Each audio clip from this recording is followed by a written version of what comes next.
فكع. الله أكبر. فجر المخيم. الله أكبر.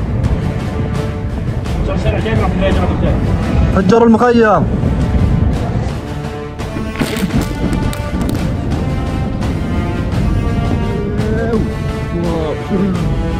جورات داخل مخيم جنين. حسبنا بالله ونعم الوكيل. حسبنا بالله ونعم الوكيل. Kanina, ang Israeli Defense Forces ay naglunsad ng mga pambobomba sa mga lungsod ng West Bank upang wasakin ang mga teroristang patuloy na kumukontra sa gobyerno ng Tel Aviv.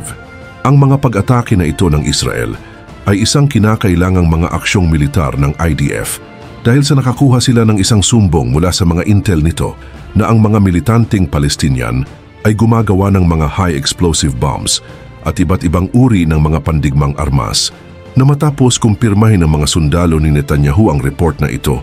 ay agad nilang iniskan ang syudad at dito napag-alaman nila na marami palang mga laboratorio ang mga alagad ni Khamenei na sa mga oras na ito ay walang pag-alinlangang pinasabog ng puwersang Israelita ang pasilidad na ginagamit ng grupo upang lumpuhin ang Hamas at Islamic Jihad sa lugar na ito na talagang nagwala ng todo ang mga kawal ni Netanyahu para puksain ang pugad ng kasamaan ng Iran na gumagalaw sa magulong rehiyon ng West Bank. Ang mga layunin ng Tel Aviv ay malinaw pa sa sikat ng araw na nakatutok sa paglumpo sa kakayahan sa pagpapatakbo ng mga Palestinian terrorist sa rehiyon na ito na gumagawa ng mga pag-atake sa hinaharap at lansagin ang kanilang malalim na pagkakaugat sa mga lungsod at bayan ng West Bank. Na ang mga aksyong militar na ito ay bahagi ng isang mas malawak na kampanya ng gobyerno na naglalayong patibayin pa ang seguridad ng bansa at alisin ang mga banta na dala ng mga grupong suportado ng Iran na matagal nang gumugulo sa kawalang tatag sa lugar. Pinasabog na rin ng IDF ang iba pang mga pasilidad na ginagamit ng mga terorista,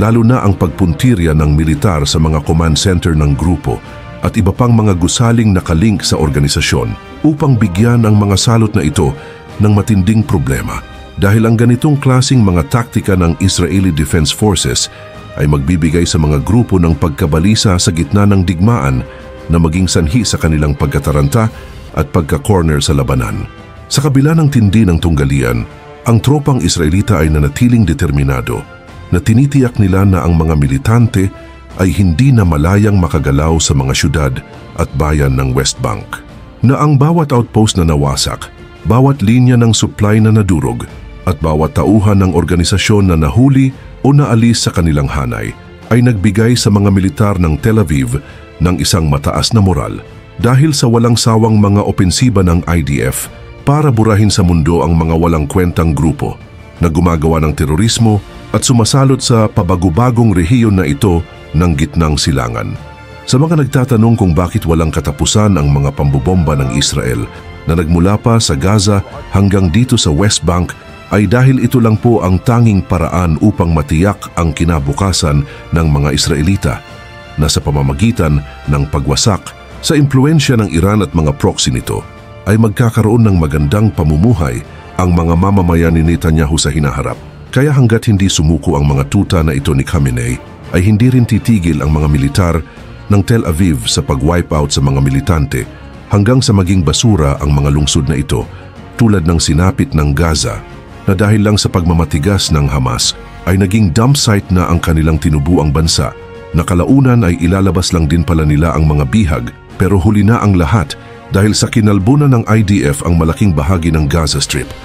Ipinagpatuloy rin ng ground unit ang kanilang matinding opensiba sa lungsod ng Jenin, isang lugar na matagal nang pinamamahayan ng mga militanteng grupo na talagang walang takot nilang pinasok ang makikitid na mga eskinita at matitibay na mga hideout ng kalaban upang hanapin, sugpuin at tuluyang lipulin ang mga operatibong lumalaban sa estado ng Israel at para iligpit ang mga ito sa kanilang sariling teritoryo. Sa gitna ng operasyon, ginamit din ng IDF ang high-precision drone strikes at armored vehicles upang wasakin ang mga matatag na posisyon ng Hamas at Islamic Jihad na ang mga sundalo ni Netanyahu na sanay na sa urban warfare ay agresibong pinuntahan ng mga lungga ng mga mandirigma ni Khamenei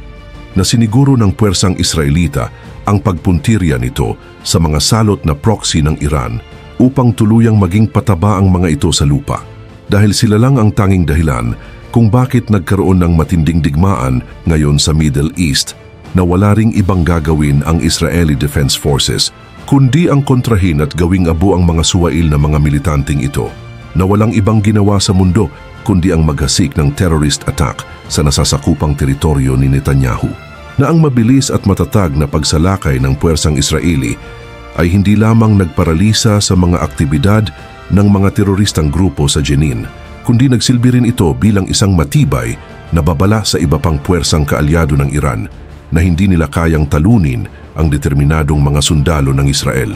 Kasabay nito, mas pinalawak pa ng militar ang pagsira sa mga kalsada para mas lalo pang mahirapan ang mga terorista sa kanilang pakikipagbakbakan sa mga ground unit ng Tel Aviv na tumatakbo sa West Bank na sa mga oras na ito ay talagang walang pag-alinlangang sinira ng IDF ang mga daan na ito upang mag-iwan sa mga kalsadang dinadaanan ng grupo ng isang matulis na mensahe na ang patuloy na pagsalungat ng Hamas at Islamic Jihad sa gobyerno ng mga Israeli ay isang malaking pagkakamali dahil magreresulta lang ito sa pagkawasak sa kanilang nasasakupang rehiyon na ngayon ay unti-unti nang nadurog ang iilang mga bayan sa Jenin at Kabatia. Ayon sa ating patuloy na pananaliksik na ang mga pambobomba na ito ni Netanyahu sa mga syudad sa West Bank ay humantong sa pagtawid sa 10 Palestinian sa kabilang buhay na hindi nila natakasan at natakbuhan ang mga bombang ibinagsak ng tropang Israelita sa kanilang mga kinatatayuan na nagresulta sa kanilang pag-alis sa daigdig. Ayon pa sa pahayag na inilabas ng Israeli Defense Forces na ang kanilang patuloy na malawakang operasyong militar laban sa mga teroristang organisasyon ay nagdulot na ng pagkataranta sa mga militante sa gitna ng bakbakan dahil sa loob pa lang ng 2 linggo na pinaigting na mga pambobomba at pagsalakay ng ground unit ay umabot na sa 50 mandirigma ng Hamas at Islamic Jihad ang kumpirmadong namatay at naglakad na patungo sa ibang mundo na sinapit na ng mga tauhan ng Iran ang unti-unti nitong pagkalugi sa militar dahil sa ngayon pa lang ay tuloy-tuloy ang pagtaas ng bilang ng mga kawal ng kalaban na namatay at posibleng mas tumaas pa ang kasalukuyang death toll na ito sa West Bank. Lalo na kung hindi isusuko ng kilusan ng kanilang mga sarili at patuloy silang lalaban sa IDF, ay malamang na magre-resulta pa ito sa pagkatoda sa maraming mga Palestinian. Ang mga pambobomba ni Netanyahu sa mga proxy ng Iran ay agad na kinundena ni Khamenei at naglabas ito ng isang matapang na pahayag na nakasentro sa Tel Aviv at US. Ayon sa kanya, na ang mga airstrike at mga pagsalakay ng militar ng Israel sa malaking bahagi ng West Bank ay nagkaroon na ng isang mapagpasyang mga hakbang mula sa gobyerno ng Tehran na kung hindi ititigil ng Israeli Defense Forces ang mga pambobomba nito, ay magbabayad ang Israel ng mabigat na presyo na hahantong sa pagkawasak sa balwarte ni Netanyahu dahil buong puwersang aatake ang pamunuan ni Khamenei upang ipaghiganti ang pagwasak ng IDF sa mga proxy nito.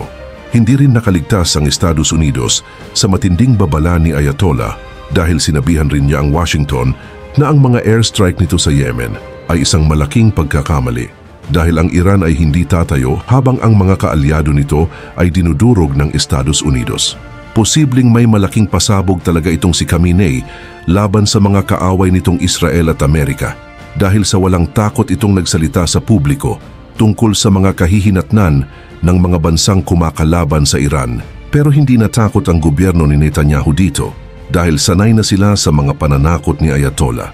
Ikaw, ano ang masasabi mo sa mga pambobomba ng tropang Israelita sa West Bank upang ibasura at iligpit ang mga mandirigma ng Hamas at Islamic Jihad na walang sawang nagsasagawa ng terrorist attack sa nasasakupang teritoryo ni Netanyahu at posible kayang maging Gaza ang West Bank kapag hindi isinuko ng mga militante ang kanilang mga sarili pati na ang mga kagamitang pandigma nito? E-comment mo yan sa ibaba at babasahin natin yan isa-isa. Hanggang dito na lamang po. Maraming salamat po sa inyong lahat at mabuhay po kayo.